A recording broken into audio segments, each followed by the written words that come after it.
The highlight of Chief of War Episode 7, titled Day of Spilled Brains, is the intense escalation of conflict following the failed peace negotiations from the previous episode. Keoua, a significant player and Kamehameha's competitor, rejects reconciliation and opts for war in Episode 6, which sets up the tragic breakdown of peace talks in Episode 7. A tumultuous chapter in the narrative is set up by this choice, which is motivated by ambition and personal revenge. The episode's title, Day of Spilled Brains, alludes to a fierce battle that probably involves violence or a great deal of strategic maneuvering. It fulfills this promise by emphasizing growing tensions and crucial character moments. The episode's focal point is a heated exchange between Keoua, whose support for rival chief Kahekili portends a perilous change in power dynamics, and Kamehameha, Kamehameha's devoted but troubled advisor. This impasse symbolizes the larger conflict between unity and division in 18th-century Hawaii and goes beyond a simple personality conflict. As a warrior divided between his allegiance to Kamehameha's goal of a united Hawaii and the escalating anarchy, Kamehameha finds himself at a pivotal juncture where his choices could change the outcome of the battle. Kamehameha's internal conflict, juggling duty, morality, and survival, takes center stage in this scene's captivating conversation and intensity. This scene stands out for its emotional depth and narrative weight because of Keoua's tenacity and reluctance to back down, which highlight his status as a dangerous antagonist. Conflict escalation. The threat to Kamehameha's soldiers is increased by Keoua's union with Kahekili, a strong Maui chief, after the failed peace negotiations. The episode explores the strategic ramifications, showing war preparations and the repercussions of Keoua's treachery. With scenes of political intrigue and military buildup, the story highlights the tremendous stakes. The introduction of outsiders, most likely European traders or explorers, disrupts the already precarious political climate in Hawaii, which is a major story point. Because Kamehameha's armies had to contend with both internal adversaries and the expanding influence of foreign countries, this external influence adds another level of difficulty. Kamehameha's dilemma. Jason Momoa's portrayal of Kamehameha, who embodies the warrior's inner turmoil, is the episode's high point. As he struggles with the ethical cost of war and the allure of vengeance, his devotion to Kamehameha is put to the test.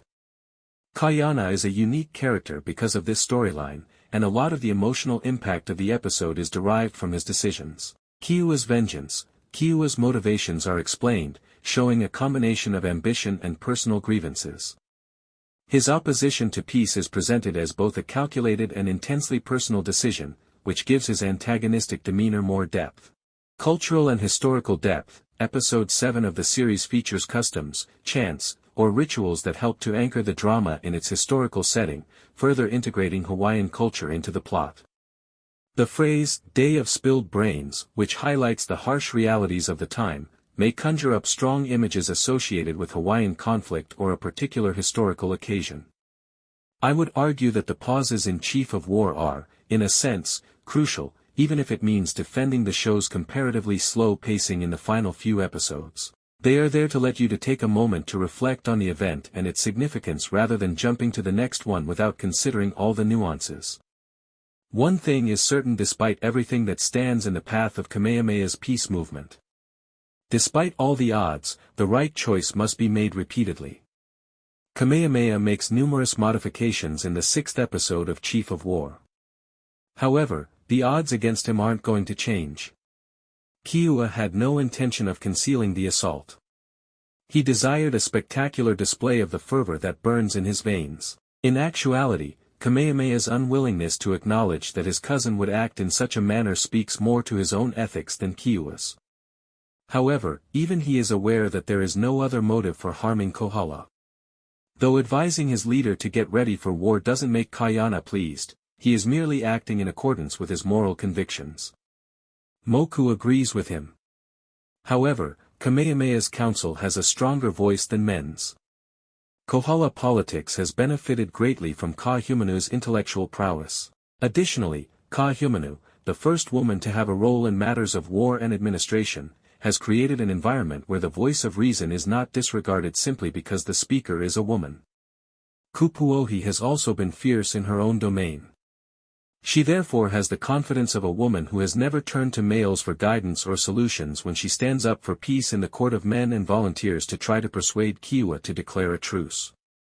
This might not sit well with people like Moku. However, Kamehameha found that women's counsel is considerably more sensitive than men's. Kamehameha never takes a passive approach. His sarcasm also makes it clear that he supports women's inclusion in the political discussion around Hawaii's future. Kupuohi puts more faith in Keoua's ability to think rationally than Kaiana does. Although he may be correct, Kaiana's ideas are clearly influenced by the cynicism that his trip to Samoanga has given him.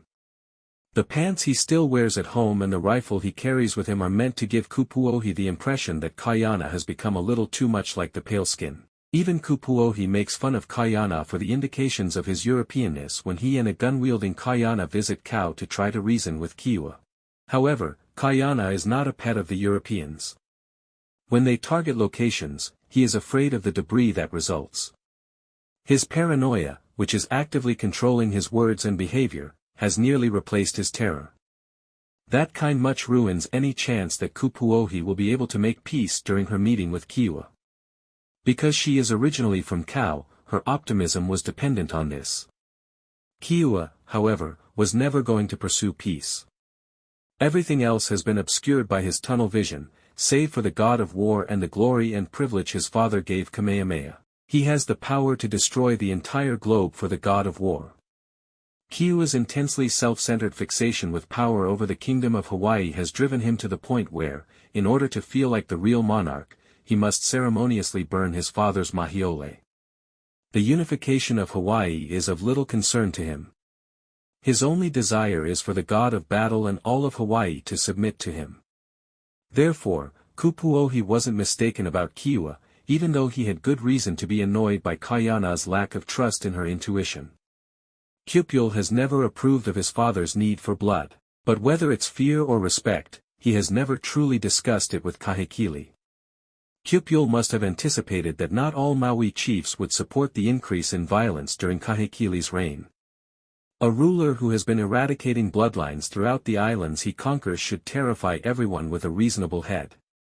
However, he recoils at the idea of bringing his great father's heritage to a humiliating end when Lima supports Kupule assuming the kingdom from his father. However, Lima's argument that this is the proper way for people to remember Kahekili as the great ruler of a great country makes sense. Kupule is also not to fault for taking his time. Before sending Lima to rally support for a takeover, he must attempt to reason with his father as a devoted prince and son. The fact that Kahekili has lost himself in his interpretation of the prophecy is unaffected by Kupule's rejection. He walks Kupule to the two Maui chiefs he has captured and had hanged on spikes, rather than comforting him when he does speak out against Kahekili's ruthless eradication of entire bloodlines.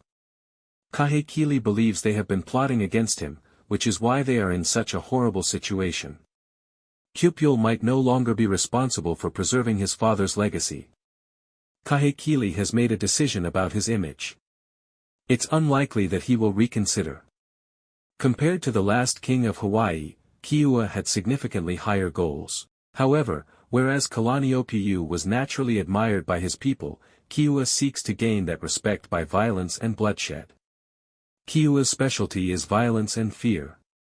Although he has walked confidently away from Kupuohi and Kaiana's offer of peace, he has little chance of defeating Kamehameha if he does face him.